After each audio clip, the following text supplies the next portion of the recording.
మెదక్ జిల్లా అల్లాదుర్గం మండలం బహిర్దిబ్బ గ్రామ శివార్లో అరుదైన రాబందు ప్రత్యక్షమైంది. ఎన్నో సంవత్సరాలుగా సంచారమే లేని రాబందును గ్రామస్తులు గుర్తించారు.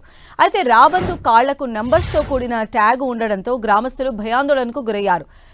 ఫారెస్ట్ అధికారులకు సమాచారం ఇవ్వడంతో ఎఫ్ఆర్ఓ వికాస్ రాబందు ఉన్న ప్రదేశాన్ని పరిశీలించి అడిగి తెలుసుకున్నారు.